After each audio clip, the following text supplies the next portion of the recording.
Kalau kita bicara soal rivalitas sepak bola di Asia Tenggara, Thailand jelas adalah raja.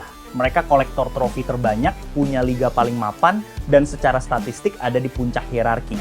Tapi anehnya, kalau kamu buka media sosial, baca headline koran-koran olahraga di Hanoi, atau dengar cyber dari supporter mereka, fokus utama publik Vietnam bukan Thailand.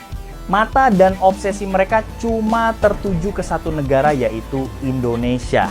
Padahal secara piala Thailand yang paling mengancam. Tapi kenapa setiap kali ketemu timnas Indonesia, tensi media dan supporter Vietnam selalu membara di tingkat yang berbeda? Apa yang bikin mereka begitu terobsesi sampai-sampai kekalahan dari Indonesia bisa bikin pelatih mereka dipecat seketika? Di video kali ini kita akan bongkar 5 alasan utama di balik obsesi mendalam Vietnam terhadap timnas Garuda. Simak sampai habis. Alasan pertama, trauma masa lalu yang sulit disembuhkan. Bagi publik Vietnam, Indonesia itu ibarat mimpi buruk yang paling konsisten. Kalau kita tarik garis sejarah ke belakang, terutama di ajang Piala AFF, Indonesia adalah tembok tebal yang paling sering menggagalkan ambisi emas mereka. Selama hampir 2 dekade sejak awal tahun 2000, Vietnam punya rekor buruk dan memendam trauma mendalam tiap kali bertemu Indonesia di ajang resmi. Bahkan, di era ketika sepak bola Vietnam dianggap sedang bagus-bagusnya, duel melawan Merah Putih selalu menguras emosi dan tidak pernah berjalan mudah. Rasa frustrasi yang menumpuk bertahun-tahun ini menanamkan persepsi di benak supporter mereka. Indonesia adalah penjegal utama yang harus ditaklukkan. Alasan kedua, hilangnya dominasi dalam waktu singkat. Ingat, era Park Hang-seo harus diakui, di era itu Vietnam sempat berada di atas angin. Mereka dominan di ASEAN, menembus babak ketiga kualifikasi Piala Dunia, dan sempat membuat Indonesia kewalahan selama beberapa tahun. Tapi kejayaan itu tidak bertahan lama. Peta kekuatan berubah secara drastis saat strategi Shin Tae-yong dan gelombang pemain berkualitas yang dipanggil PSSI mulai membuahkan hasil. Puncaknya, Indonesia berhasil menumbangkan Vietnam secara beruntun di panggung tertinggi, Piala Asia 2023 dan kualifikasi Piala Dunia 2026. Kekalahan berturut-turut ini bukan cuma bikin publik Vietnam shock, tapi juga berujung pada pemecatan pelatih mereka saat itu, Philippe Troussier. Dominasi yang mereka bangun bertahun-tahun hancur hanya dalam hitungan bulan. Rasa kaget dan terancam inilah yang bikin mereka makin tidak bisa melepaskan pandangan dari Indonesia. Faktor ketiga, benturan karakter dan gaya bermain di lapangan. Kalau Indonesia lawan Thailand, permainannya cenderung taktis dan mengalir. Tapi kalau Indonesia lawan Vietnam, ini bukan cuma soal taktik, tapi soal adu fisik, mental, dan gengsi.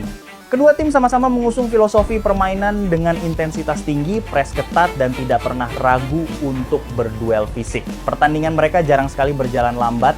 Tensi yang panas di lapangan melahirkan drama, pelanggaran keras, perselisihan antar pemain, hingga war antar pelatih. Kombinasi inilah yang bikin laga Indonesia versus Vietnam selalu menyajikan tensi tinggi yang memicu adrenalin supporter kedua belah pihak. Alasan keempat, rasa terancam akibat proyek pemain keturunan. Langkah PSSI membawa pemain-pemain keturunan yang berkompetisi di liga-liga top Eropa menjadi topik panas yang dibahas tiada habisnya oleh media-media di Hanoi. Bagi media Vietnam, lonjakan kualitas timnas Indonesia ini dipandang sebagai ancaman langsung terhadap posisi mereka di peringkat FIFA dan peta kekuatan regional.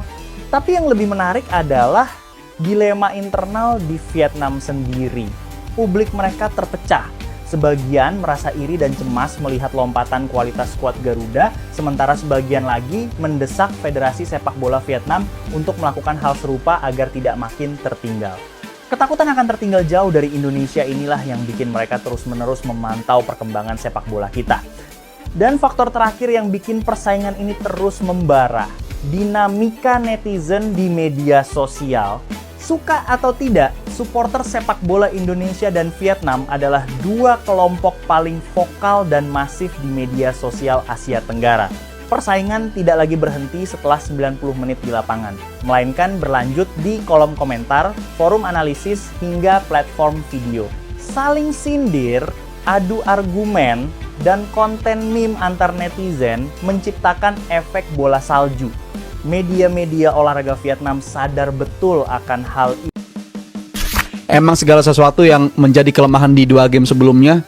Kita berbicara lawan Timor Leste dan juga berbicara lawan Kamboja pun kita masih punya kelemahan gitu. Gimana lawan bahkan Timor Leste main 10 orang masih bisa nyiptain peluang lawan kita, dan itu belum bisa diatasi, dan akhirnya tadi ada yang komen juga transisi negatif ya. Gue rasa transisi negatif kita di hari ini tidak berjalan maksimal sama sekali. Gimana Vietnam pun juga ngegolin ke kita bukan effort yang mereka ngebongkar dari bawah, mereka main cantik buat bikin 1-2 sentuhan, tapi mereka cuma tunggu kita build up, error, dan mereka ngirim 1 atau 2 bola, dorong aja itu langsung berhadapan dengan kiper kita, dan menurut gue itu bahaya banget, dan itu situasi yang berulang kali dimanfaatkan oleh Vietnam, bahkan 3-3-nya dari situasi kayak begitu. Jadi gue rasa transisi negatif itu PR terbesar dari hari ini. Pemain Vietnam tampaknya udah tahu kelemahan Nadeo. Hasil Indonesia melawan Vietnam beneran di luar Nurul cuy. Harapannya bisa menang di kandang, timnas Garuda malah dibantai 3-0. Padahal kita mampu nguasain bola hampir 60%, tapi sayangnya buntu. Asik nyerang, timnas kita malah ninggalin celah yang dihukum habis lewat counter attack kilat dari Vietnam. Akibatnya hanya 15 menit timnas udah ketinggalan 2-0. Tapi ada yang unik dari cara lawan mencetak gol. Kayaknya pemain Vietnam tuh udah tahu titik lemah kiper Nadeo Argawinata. Kiper yang baru pindah ke Persija ini emang dikenal jagonya bola atas, tapi sayang kelemahannya ada di positioning pas ngadepin tendangan kejutan di tiang dekat, kayak blunder fatalnya saat lawan Kamboja yang murni gara-gara masalah positioning. Menggantikan Emil atau Paes yang absen di turnamen ini jelas bawa beban berat, tapi kekalahan ini bukanlah semata wayang karena kemampuan Nadeo di bawah Mister Gawang, tapi murni kesalahan kolektif tim yang underperform. Semoga aja skuad John Herdman lekas evaluasi dan bangkit lawan Singapura nanti. Ingat cuy, Garuda sejati bukan yang tak pernah jatuh,